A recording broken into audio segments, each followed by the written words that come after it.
Introducing Instagram Teen Accounts, a new way to keep your teens safer as they grow, like making sure they've got the right gear for riding. Knee pads. Check. And helmet? Done. See you, Dad. New Instagram Teen Accounts, automatic protections for who can contact your teen and the content they can see. Ryan Reynolds here from Mint Mobile. I don't know if you knew this, but anyone can get the same premium wireless for $15 a month plan that I've been enjoying. It's not just for celebrities. So do like I did and have one of your assistants switch you to Mint Mobile today.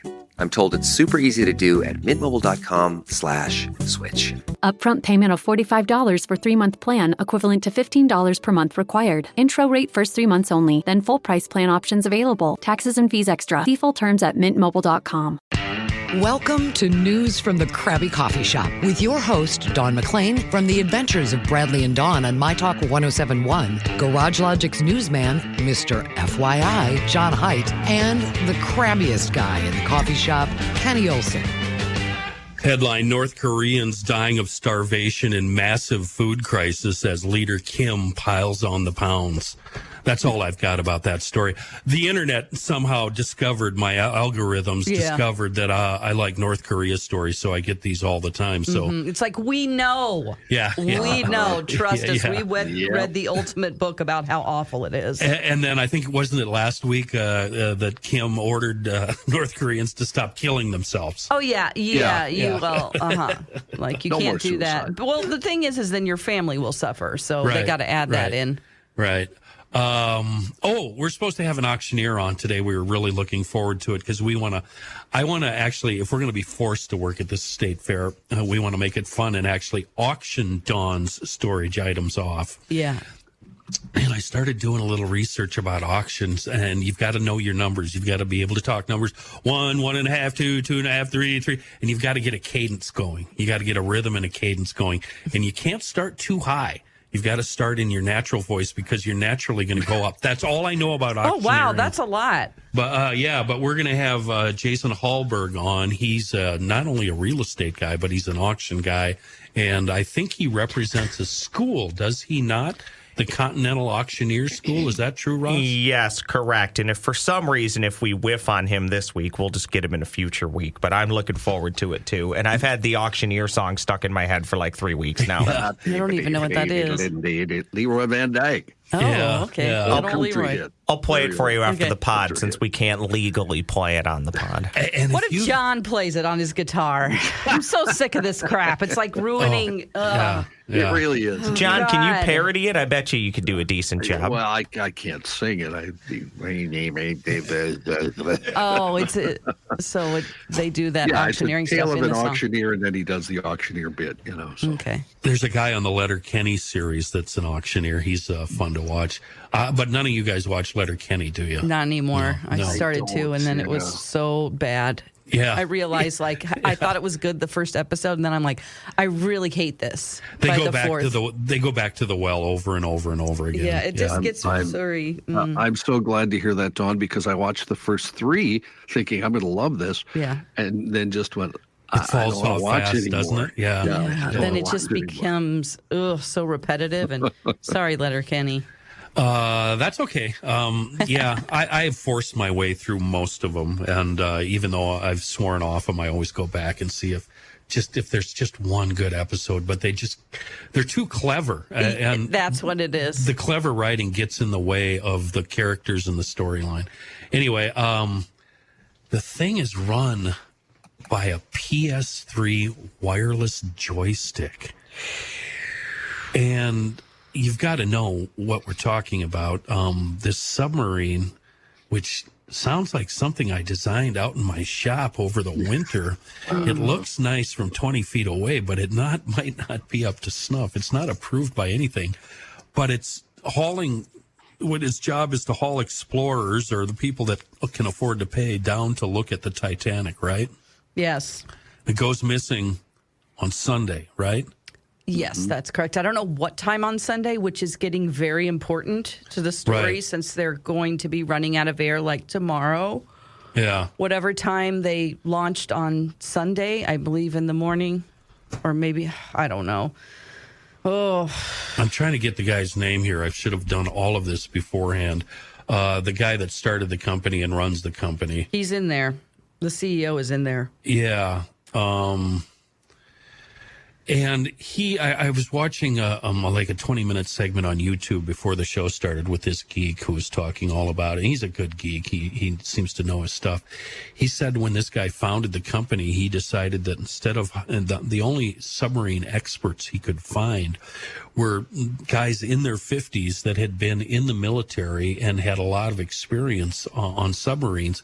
But these guys don't inspire the younger generation. The younger generation, when they see a guy like me with a gray beard and experience, they don't find that inspiring. So he went to college graduates with no submarine experience, hired them, taught them what they need to know, and that's the people that are running this submarine, evidently. Oh man, it's so distressing. This is like my worst nightmare. Yeah. Except if a whale would swallow the submarine, then that would be it. You know, I don't mean to make light of it, but that would be the worst. Jonah. Yeah, exactly. Right. So 96 hours of air. So have you guys done the math? Yes. Where are we at? Well, like I said, it'll really be concerning on Thursday morning. Yeah. When they launched on Sunday. Let's get back to this, okay? I really want to talk about this more, but it sounds like from what I'm seeing from Ross that Jason Hallberg is on the line with us. There he is. We have him. Jason. Hey, Jason. Hey, how are you guys? Great, Jason. We're a stupid little podcast in Minneapolis. We don't necessarily want to be doing this, so we don't really do anything super serious. We don't do anything political. We just basically come on the show with an empty head and goof around. But I've wanted Ross, our producer, to book somebody to teach us how to do just the basics of auction calling for as long as we've been doing this, a year or so or more. And I believe he found you a couple of weeks ago, Jason. You're out of Iowa, right? You betcha. Yeah. So I'm the owner and president of Continental Auctioneer School. And Continental Auctioneer School historically has been a Minnesota school. It was started in Mankato in 1983. We've had over 5,000 auctioneers we've trained and over 2,000 personal property appraisers. Wow. And I was actually a little late jumping on here because we're actually teaching auction school this week. So This is what we're going through with a lot of the students right now. So happy to be here and we can give you a little rundown. Well, a couple of questions. Is there a certification process? Do auctioneers have to be certified, for lack of a better term? So the school offers a certification to produce certified auctioneers. Now, as far as licensing requirements vary in each state. Different states have different licensing. Minnesota has an auctioneer's license. Iowa does not. North Dakota does. So it kind of depends where you're at. But as far as a school, we produce what we call certified auctioneers, which means an auctioneer has come through and done our training and has passed our test and went through the motions of knowing what to do to conduct a good auction.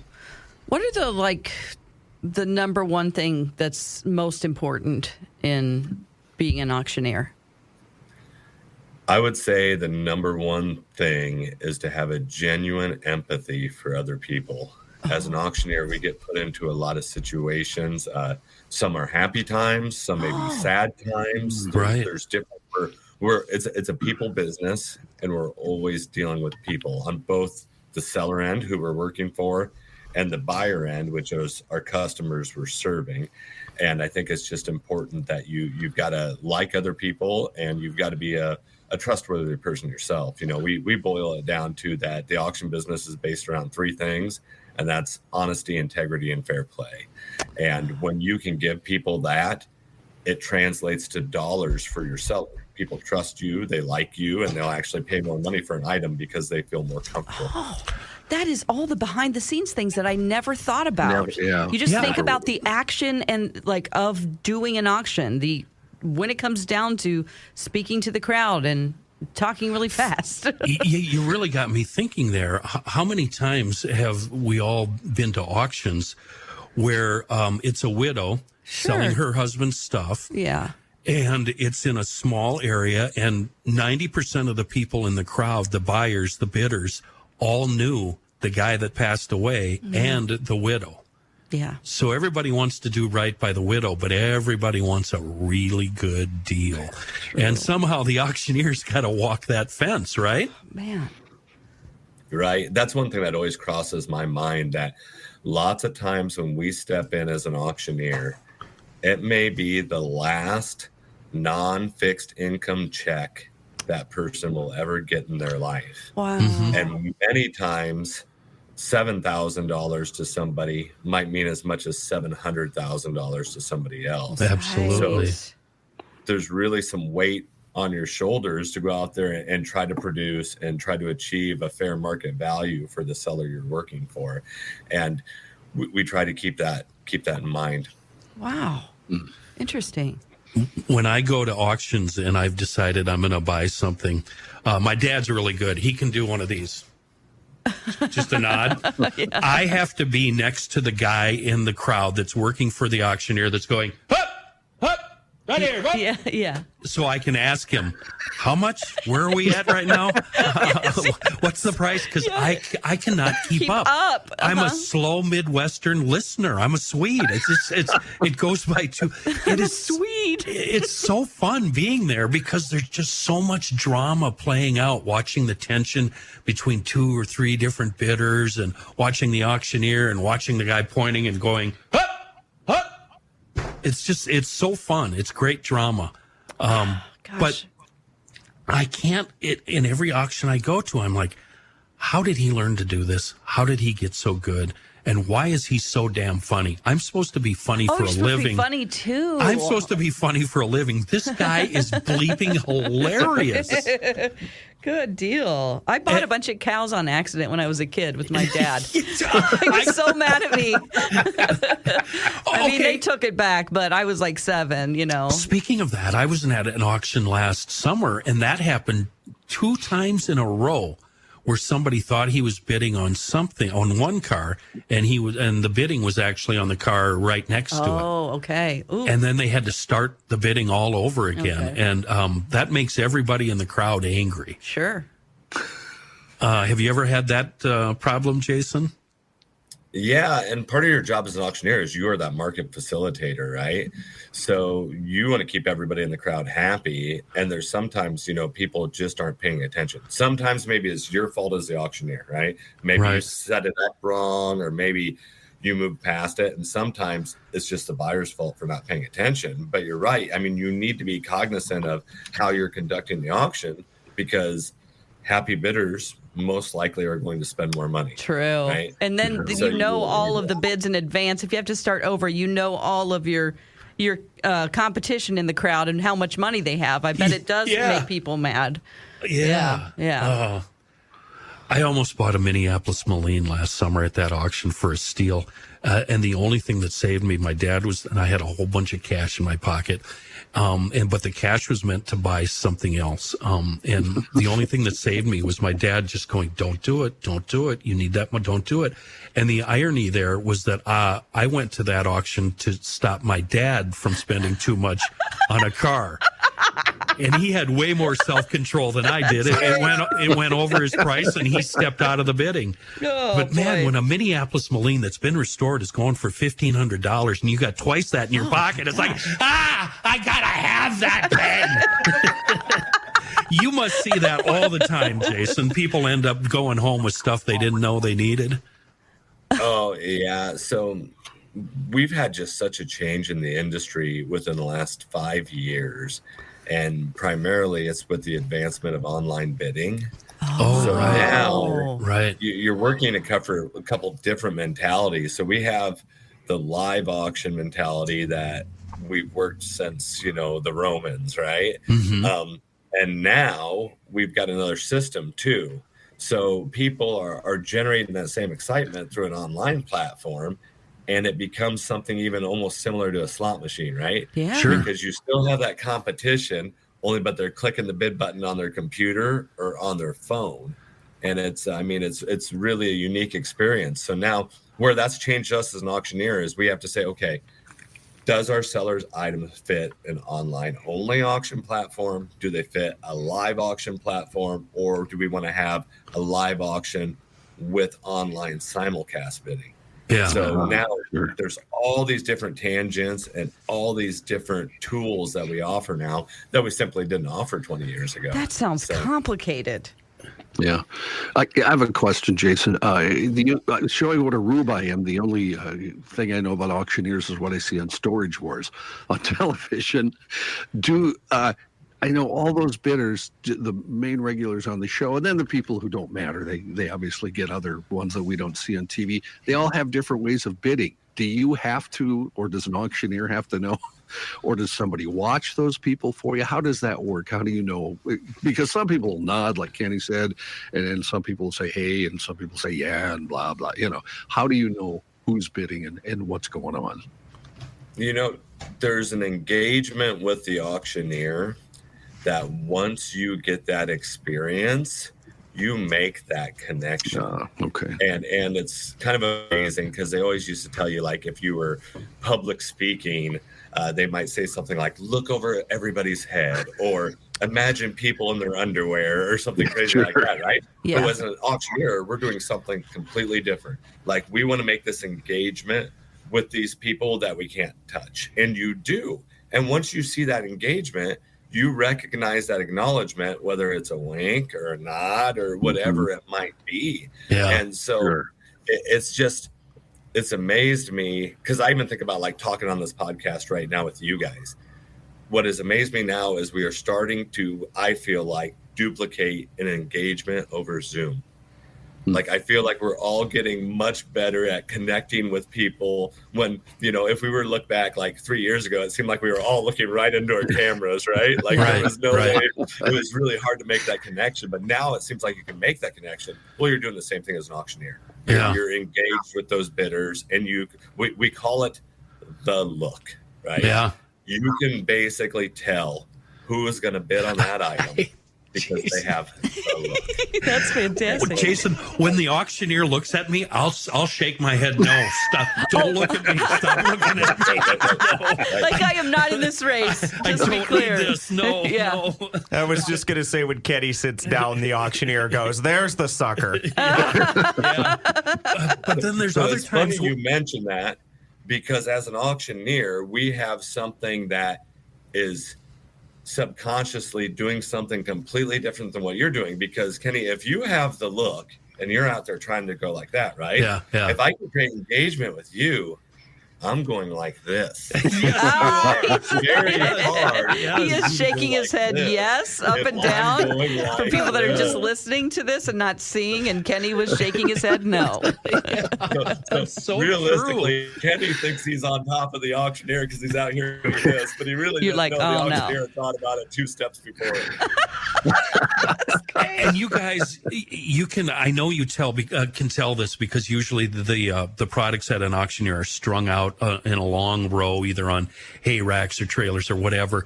And if there's a bunch of cars and there's a guy in a lawn chair next to the car, you have to keep your eye on that guy, right? Because he's been waiting for you to get to that car for the last hour and a half, and he plans on going home with that car. Right. So He's claimed it. So you kind of know ahead of time, this guy is one of the major players with this car. Yeah, most of the time somebody will have some signal, whether it's sitting there in front of it or leaning on it, or sometimes their signal is standing there and shaking their head no. Yeah. It's feigning disinterest, right? Is their signal. So, but yeah, you usually have an idea. That's kind of how you're recognizing bidders, and because where the auction business or the live auction business is all about momentum. The hardest thing to do is to get the ball rolling. Oh, because no one wants to show their hand, right? Oh. Everybody's out there wanting to get a deal. Right. And they say, I don't want the auctioneer to know I'm interested in that, And that's the hard part is you want to draw them in and you want to make them forget about that, right? You say, we want you to show your hand. And that's one thing we work on when we work with a crowd at a live auction is, how are we designing the setup of the auction, and how are we maintaining the bid calling to make people show their hand? And that's different with different crowds. Sometimes it is the joke, right? Sometimes it is the humor involved makes people forget and they show their hand. Other times it's the pace of the auction because they don't want a fear of loss, right? They say, when it comes to my item, I want to be ready. So we're using different things to try to gauge the crowd. And the crazy part is, so I've auctioneered all over the United States. And the crazy part is it's very local. Like people would not realize how local the culture is in different places. Sure. And when you go somewhere, you've got to figure out, okay, how do these people want to bid versus how do I want them to bid? And what's best for my seller? So you're in essence training your crowd when you go somewhere. Wow. So guys, you'd think. Guys that show up with a trailer, they're not going back home with that trailer empty. Yeah. And you're right about locals. We always know when the out-of-towners come sweeping in with I'm in the middle of Minnesota and they've got North Dakota and Iowa license plates. Oh, no. You know that it's going to be a tough go for the locals if these guys have come all that way and they've got a trailer and they just happen to want that Corvair that you want or, whatever it is, that tractor that you want. But you mentioned something there about, and I've always been fascinated by the opening bid, where you guys start an opening bid. Let's say the item in question is worth $5,000, and you guys always start at $5,000 and get no bids. And then it drops down to $1,000. Nobody bids. Then it drops down to $500. Nobody bids. Then you start at $100. All of a sudden the bidding is on, then we're really, really going. My question is, does anybody ever respond to that opening bid? The car's worth $5,000. They've got the money. They want the car. You say opening bid $5,000. Does anybody raise their hand and go, yep? Have you ever seen that? Really? A lot. And then sometimes it's a bitter strategy, right? Sometimes it's a bitter strategy that they're going to knock everybody out of the water because they don't want heated competition. They say, if I can just go in once, there's a good chance I'm going to get it. But what the auctioneer is in essence doing there is the auctioneer is implying value, because what happens is when you're the auctioneer, you're supposed to know what stuff's worth. Okay? Yep. So as the auctioneer, if I walk up to a piece and say, all right, I'm going to get $5,000 where? Now the crowd believes that, this auctioneer thinks this is worth $5,000. Yeah. And then depending where you're at and what it is, all right, give $1,000, $1,250, $1,500, and you start going. Yeah. But the crowd is bidding saying, oh yeah, it's probably going to bring $5,000. And if you can be good at that and consistent with that, it helps you to build a more consistent market. Because people are more eager to bid that amount because they say, boy, this guy's a good auctioneer. He knows what it's going to bring, right? Mm-hmm. He's helped me reinforce the idea of value. Because if I walked up there and thought it was a $5,000 car, well, now my value is reinforced. Yep, that's what he thought. I'm willing to give that. Let's go. First off, this is the most fascinating interview we've ever done on this podcast. So thank you, Jason, for being here. Yes, definitely. Second off, I'm going to make a really bad analogy, but follow me. When a Major League Baseball player or a high school kid or college kid gets drafted, they might start somewhere in single A. They work their way double A, triple A into the majors. Professional wrestling, a lot of these guys start wrestling in front of 20 people, and maybe one day they're in front of 20,000 people. What is the career path for an auctioneer and maybe somebody who graduates your school? Like, what is the entry level? Oh, I have my certificate or quote unquote degree. Now I'm going to go do an auction. What does that career path look like? Because I got to imagine you didn't just roll out of whatever your training was and then help run the school. So I actually love that analogy because I think it's very fitting. But I'm going to answer it in two parts. I'm going to answer what we think of as an auctioneer when we talk about is what we refer to in the auction business as a bid caller. Okay. So that's the person that's up there recognizing the bids, handling the microphone. Mm-hmm. But primarily the main job of an auctioneer is to advertise, market, and promote a person's items. Okay. When you separate those things, there's probably different pathways. So one pathway, let's talk about a bid caller. So the unique thing, like if we talk about single A baseball or whatever you want to talk about there, when you get out of auction school and you go to work for usually another auction company, right? Because you might not be as well known or something to start pulling in your own auctions at that time. You're usually entrusted to sell low value items, right? You're entrusted to sell the lots that are going to be $2, $3, $5, $7, $9. Yep. And the crazy thing about it is those are actually the hardest to sell, right? Oh my God, I can't imagine. Way harder to sell, right? Yeah, that's why you always combine them all with other stuff. You bundle that stuff up. Yep. Right. So typically, if a person can make it through that period of their life, it gets easier. Yeah. Because if you can get really good at selling the less desirable items, then desirable items are so much easier. And that's where a lot of the charm and the wit comes in to sell those items that people didn't necessarily come there to buy, right? Right. Like, you probably didn't walk into the auction that day and say, boy, I'm really excited to buy this dirty toaster. Right.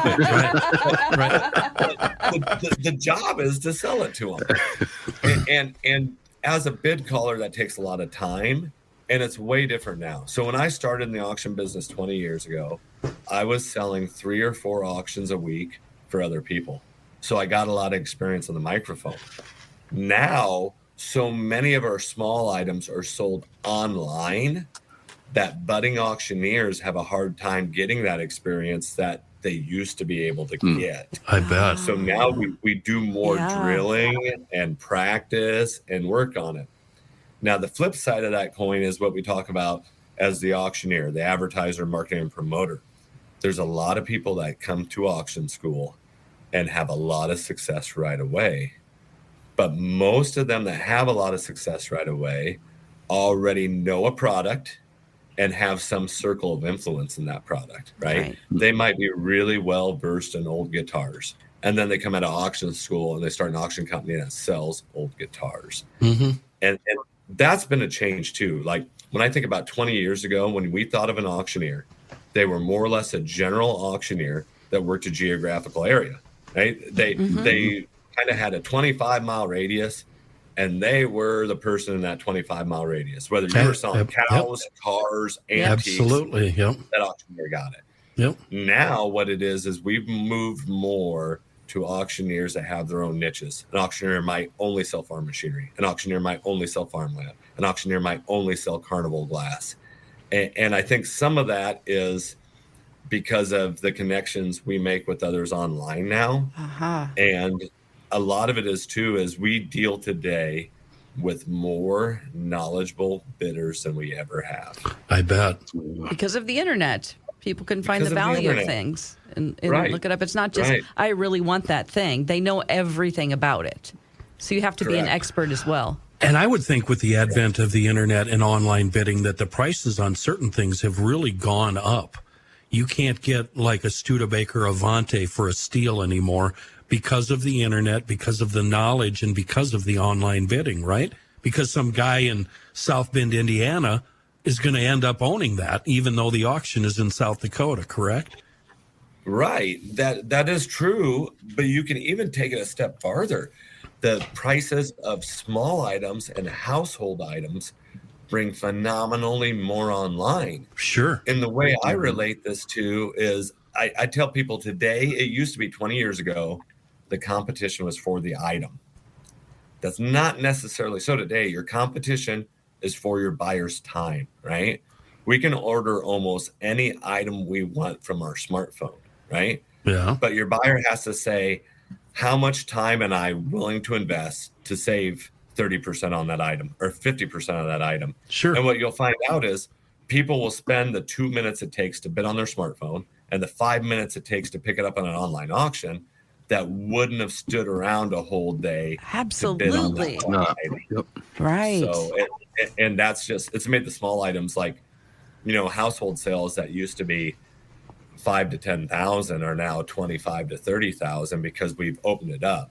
And young people will bid online. Old people do too, but typically on a live auction crowd, our average age is going to be over 60, right? Yep. They've got every sofa they're going to need. They've got every blender they're going to need. And the only way you're going to sell them a sofa is if it's 3 times better than the one already in their house, and they can give $20 for it, right? And they can give the one they have to their grandkid.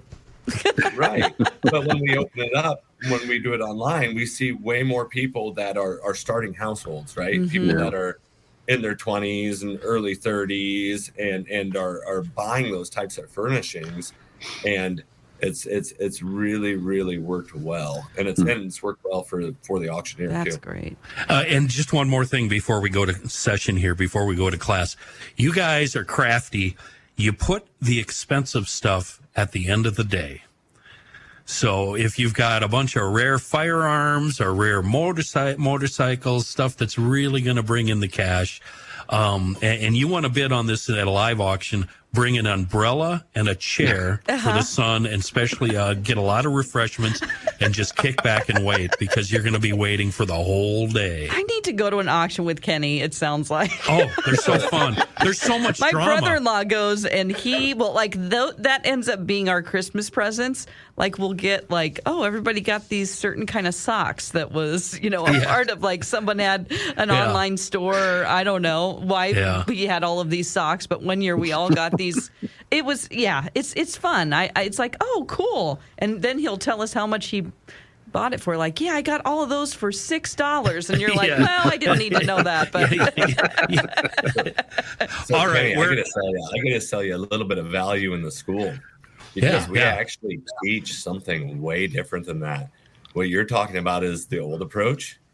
We teach the modern approach. What's that? When we set up auctions and conduct auctions, those higher value items are going to have a time frame and are usually going to sell earlier in the sale. Oh, good. Because what we don't want is a high value bidder being upset that he had to stand around all day.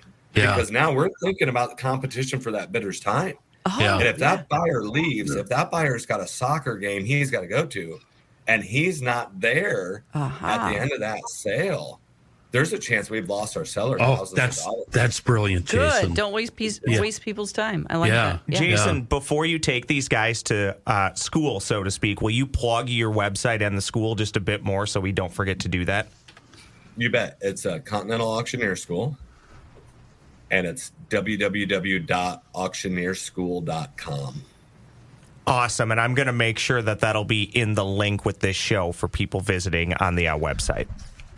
Yeah, I don't know where to start. I'm guessing with the cadence and learning your numbers. And beyond that, I like, if I want to practice in my garage just to get half-assed so I can do it at the state fair. We have to do a show from, did I tell you this already? No, I might not have. We have to work the Minnesota State Fair every year. Dawn has a storage unit full of her old garbage. Oh, God. And we want to auction some of it off for charity. But we'd like to sound kind of like auctioneers. Where do we start? How do we practice? Sell my purse. Yeah. And everything in it right now. You don't know what's in here it. is a turquoise. I don't even, I'm embarrassed to even practice by myself alone. So let me tell you, the first thing you're going to do is we start teaching some tongue twisters, right? And they're just getting, one, the rhythm, and two, starting to get your tongue to work in the way that's going to have an auction champ. So the first one is called Tommy Tatamus. Tommy Tatamus. Tommy Tatamus sounds like this. Tommy Tatamus took 2 T's tied to the top of 2 tall trees. Tommy Tatamus took 2 T's tied to the top of 2 tall trees. Tommy Tatamus took 2 trees tied to the top of 2 trees. Yeah, okay. That's cool. All right. I'm going to have to listen back to this because I can't write that down fast enough. I can't process that right now. Kenny, I am still going to hook you up at the end of this. It's going to be phenomenal. Good. Yes! Nice, good. Yeah. So the next one is, then we move on to Tommy Tatamus's girlfriend, who is a lady by the name of Betty Botter. Betty Botter. And Betty Botter sounds like this. Betty Botter bought some butter, but she said this butter's bitter. If I put it in my batter, it will make my batter bitter. So she bought a bit of better butter, put it in her bitter batter, made her bitter batter better. So tis better Betty Botter bought a bit of butter. Right? Wow.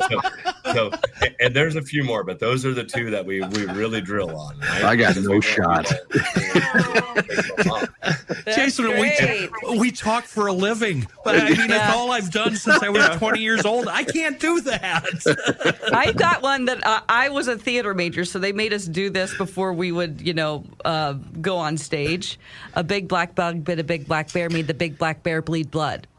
Oh, wow. You're there already, good, Don. yeah. You can take that. From there, we start working on numbers, right? Because auctioneering, no matter what you're selling, is some sort of devised from 6 number scales, right? Right. So the easiest scale we start teaching students is 5s. 5, 10, 15, 20, 25, 30, 35, 40, 45, 50, 45, 60, 65, 70, 75, 80, 85, 90, 95, 100, right? Sure. So we're teaching that scale up and down. And where students start to struggle a little bit is when we start working in the scale of 2.5.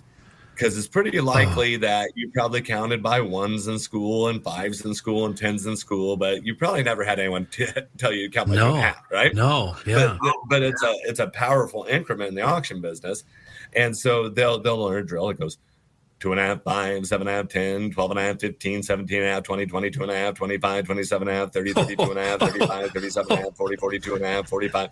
So that what we're searching for here and what we're trying to build is we don't think we think about numbers as much as we do, right? But in the auction business, those numbers really have to be automatic because I can't spend time thinking about them because I got to think about whether Kenny wants to bid and whether my clerk is on page with me and maybe what item's selling next and is my seller happy and oh my God, did that guy really just yell at that lady or what? Right. You got all these Too many things. You can't be thinking about the mechanics. It has to be automatic. Right. Yeah. Right. Wow. So we establish these drills and people drill over and over and over and over again till they can get these numbers. Like the first day of auctioneer school is almost like boot camp, right? We stand everybody up and we're like, you are going to stand there and go 2.5, 5, 7.5, 10, 12.5, 15, and just over and over and over again.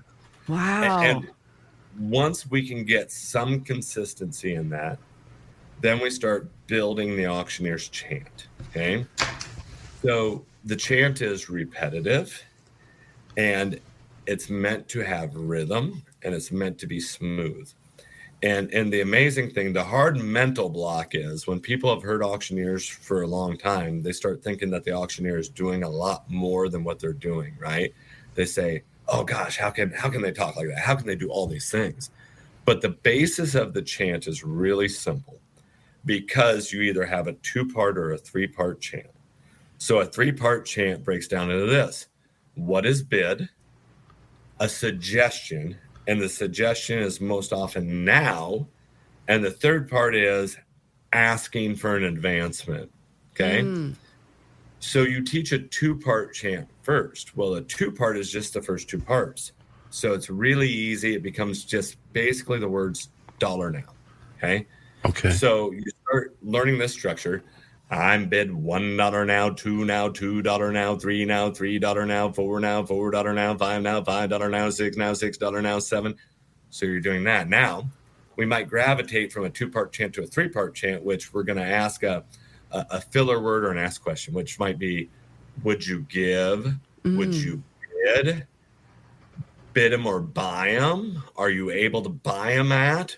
One of these words that's going to come in there. So then the 3-part chant becomes, I'm bid $1 now, 2 now, $2, what a good $2, what a good $2 now, 3, what a good 3, what a good $3 now, 4, what a good $4 now, 5, what a good $5 now, 6 now, $6, what a good, right? Yeah. So you just put that together. And if you've done your number drills and the numbers are there, it becomes really easy and it becomes almost automatic.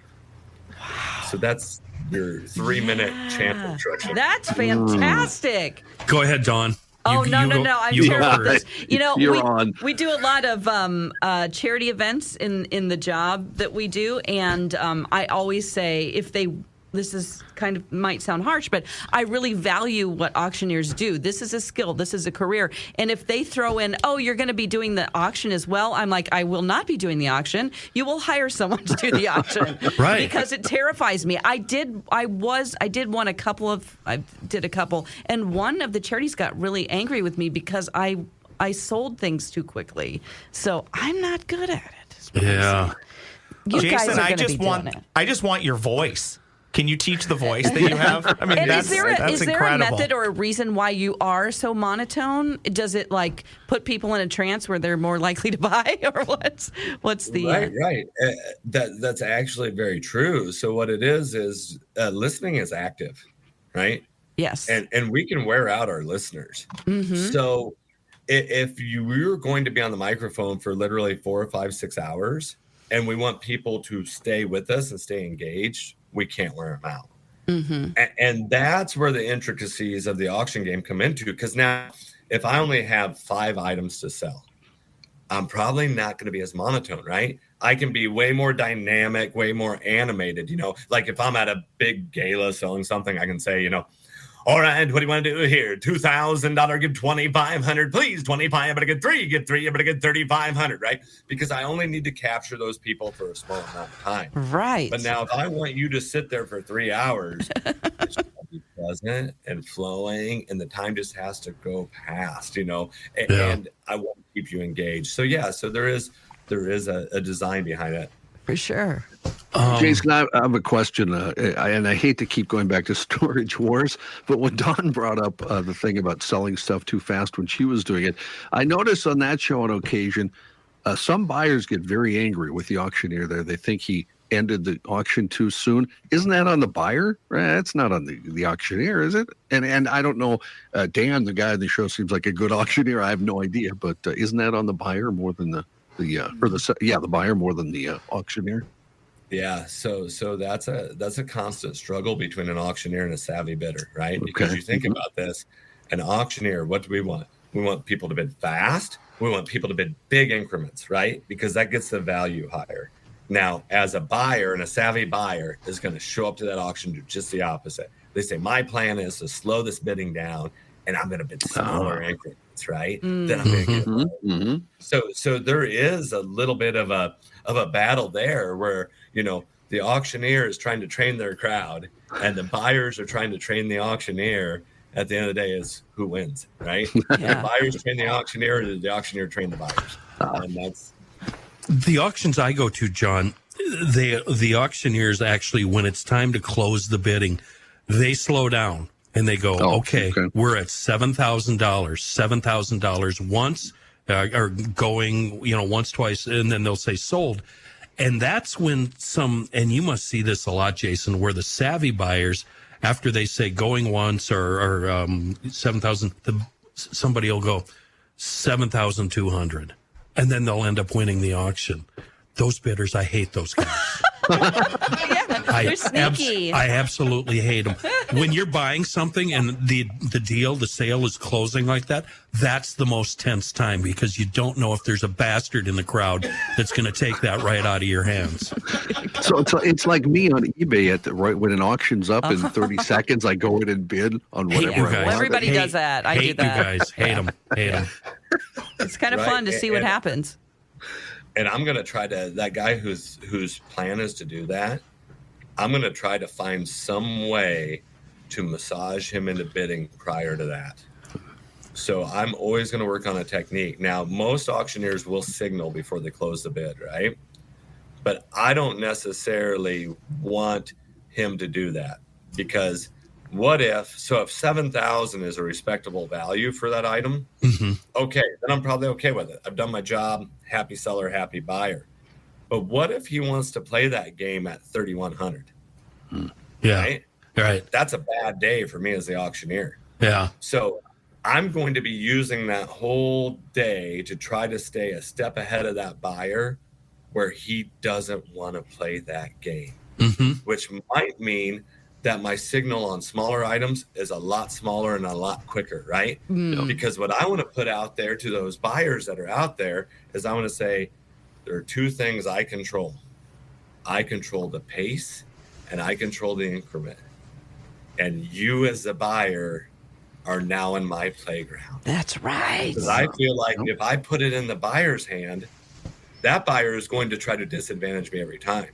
So, and I'm not coming right out there and saying this to people, but they're going to understand that, right? They're going to understand that, hey, this guy's controlling the pace and he's controlling the increment.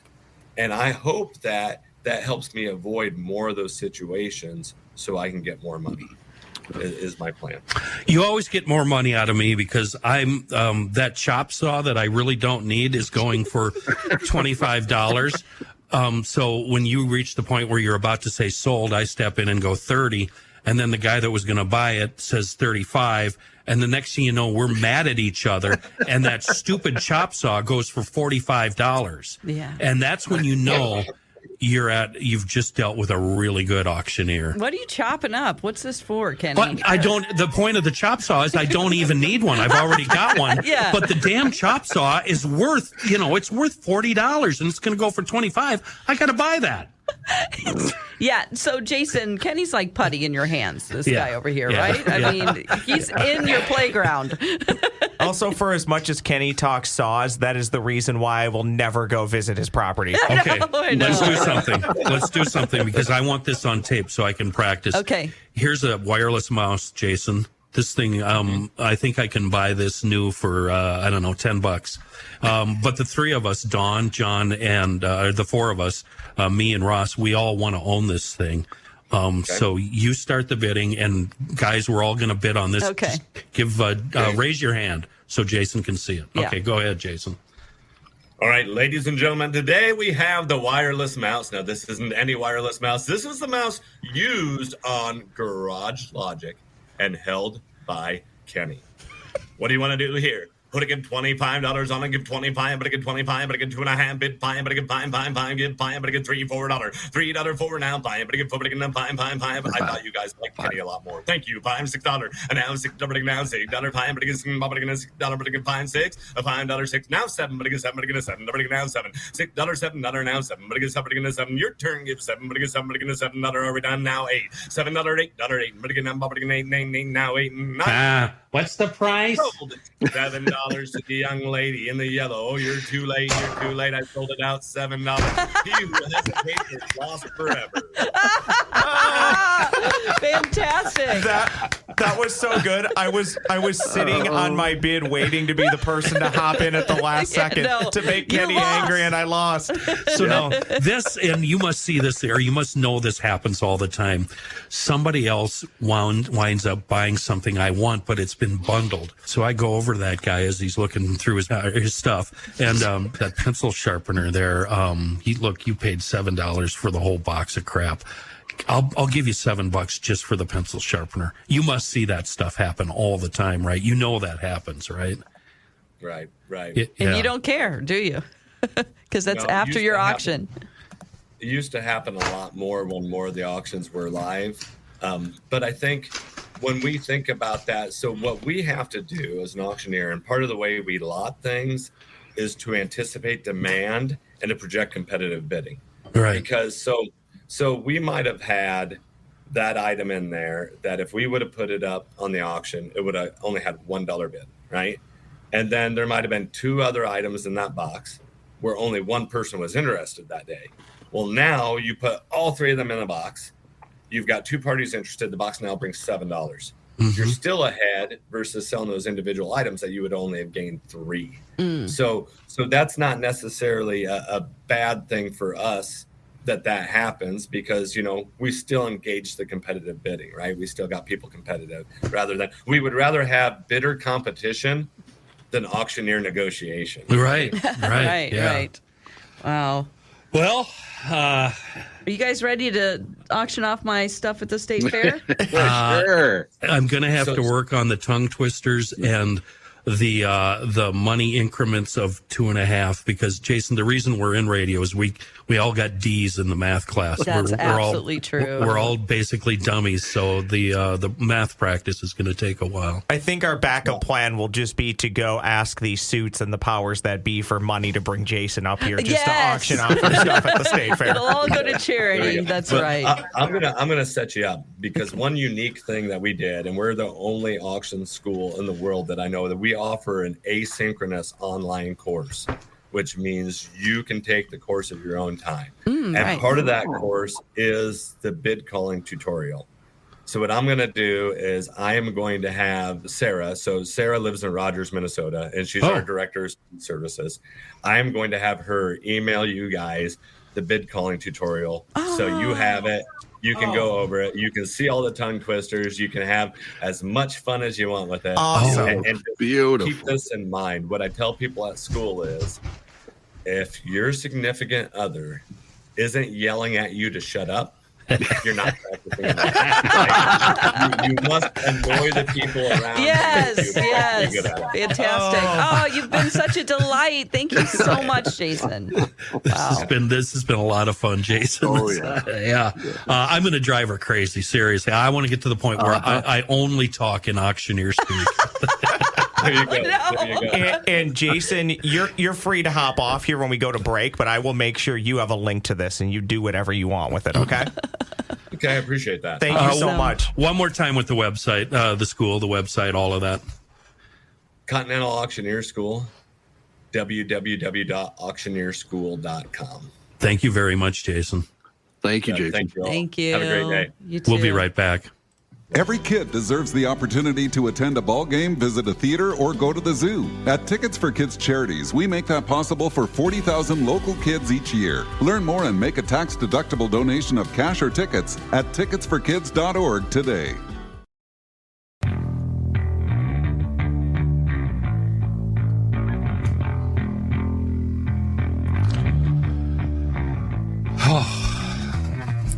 That was fun. That was a lot of fun. Mm-hmm. I'm so intimidated. Me too. Are you going to practice? Me? Yeah. Oh, sure. 2.5, 5, 7.5, 10, 12. 10, 12. Hey, I got to write it down. We go from 12.5 to 50. Yeah. Oh, my goodness. I got three here, 3.5, 3.5, 3.75. Who wants 3.75? You want 3 over here? I got 4. Who needs 4? 4. Don't you want this? Here's this purse. You want 4? 4.5. 4.5. That's my best. How bad it was so bad for me when he sold the mouse. I got confused and thought I could still bid. And all of a sudden, that was hell, funny. the yellow's got it. Tommy Tedimus, we got to get. I think the part we will get down is our own cadence and rhythm. That I'm not intimidated by. I'm keeping the numbers straight and then keeping the bidders straight. Yeah. Well, we kind of need to wrap up here, but we want to give an update. Well, it depends on when you're listening to this, but our talk about the submersible that is lost. The latest that I've heard is that the Canadian government they had some planes out there and they have heard banging in increments of like every 30 minutes they hear banging, and it just it's not something that would be natural, because I think that if they are trying to make contact with, just letting us know that they are still alive, they are doing this as a pattern so that you recognize it's not just random banging. So that is the best hope that they have. And this is, of course, we're recording this Wednesday morning. So just, oof. The latest story from The Independent about 15 minutes ago says they have a little less than 24 hours of oxygen left. So, oh, God. All right. Thursday morning, our time would be. It would be so awesome if we could get a happy ending out of this so we can. Yeah. All right. All right. Well, again, I want to thank Jason Hallberg. That was a lot of fun. You might be right, Ross. This was a good episode for once. Yeah. Finally. And it had someone else involved. What does that tell you? Yeah. We're actually not ashamed of today's effort. Yeah. Thanks for listening to News from the Crabby Coffee Shop. New episodes drop every week wherever you get your podcasts.